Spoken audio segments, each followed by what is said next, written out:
चुनाव का मौसम बदलता चला जा रहा है और हमारे लोगों ने अखबारों में और कई जगह पढ़ा होगा कि इधर क्लाइमेट चेंज की बहुत चर्चा होती है, लेकिन मैं देख रहा हूं जो जनसैलाब हमें दिखाई दे रहा है, इस बार ये पॉलिटिकल क्लाइमेट चेंज वाला माहौल है। जो लोग 400 पार का नारा दे रहे थे, 400 पार वाले 400 हारने जा रहे हैं। जनता का गुस्सा देख करके यहां के प्रत्याशी का आंख में आंसू निकल आए। ये तो अभी जनता की छठी इंद्री के बारे में नहीं जान पाए हैं। जो सिक्स सेंस है जनता का, आप देख लेना, जिस समय चुनाव का वोट पड़ेगा और चुनाव 7वें चरण में पहुंचेगा, जनता का गुस्सा भी 7वें आसमान पर दिखाई देगा। जब से कांग्रेस और समाजवादी पार्टी 1 और 1 11 हो गए हैं, तब से दिल्ली और लखनऊ का एक एक इंजन आपस में टकरा रहा है।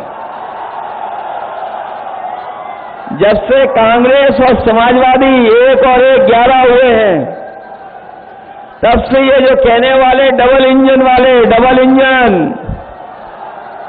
दिल्ली और लखनऊ का इंजन आपस में टकरा रहा है और ये जीरो होने जा रहे हैं, जीरो होने।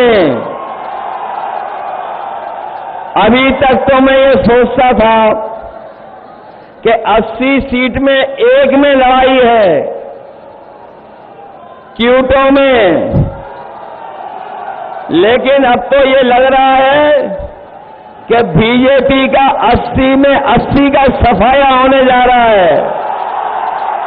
ये जो दिल्ली वाले हैं, कई बार कहते हैं शहजादे और शहजादे, इस बार शहजादे शह भी देंगे और मात भी देने जा रहे हैं भारतीय जनता पार्टी के लोगों को।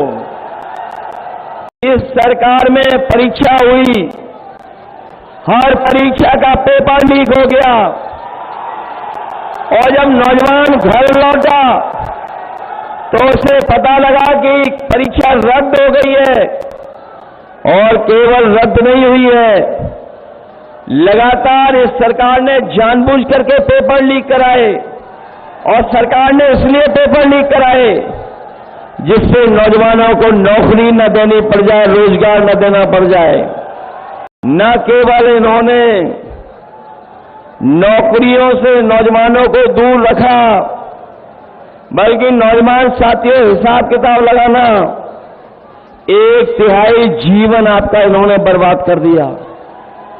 पिछले 10 साल में न नौकरी मिली, न रोजगार मिला, और यही नौजवान जो अपनी फौज की नौकरी के लिए तैयारी करता था, सड़क पर दौड़ता था, खेतों में, गांव में जहां जगह बना करके अपनी तैयारी करता था, फौज में जाकर के सम्मान की नौकरी करना चाहता था, लेकिन इन बीजेपी वालों ने फौज की नौकरी भी आधी अधूरी कर दी।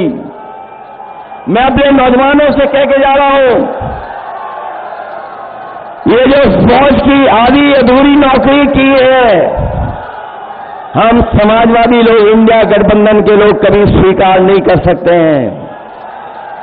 सरकार बनेगी, सरकार में जो नौकरियां खाली हैं 30 लाख, वो नौकरियां तो भरी जाएंगी, नौजवानों को नौकरी दी जाएंगी। साथ ही साथ जो फौज की आधी अधूरी नौकरी है, अग्निवीर को हमेशा हमेशा के लिए खत्म कर दिया जाएगा। जब कभी भी कोई इनसे इलेक्टोरल बॉन्ड के बारे में पूछे तो बताओ कोई जवाब है इनके पास कि नहीं है?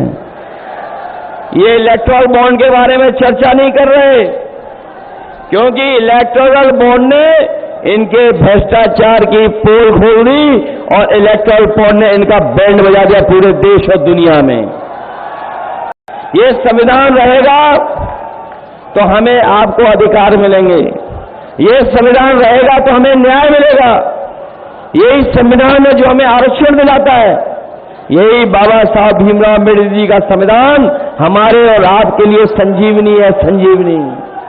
इसलिए जहां 2024 का चुनाव सरकार बदलने का है, वहीं संविधान बदलने का भी चुनाव ये 2024 का है।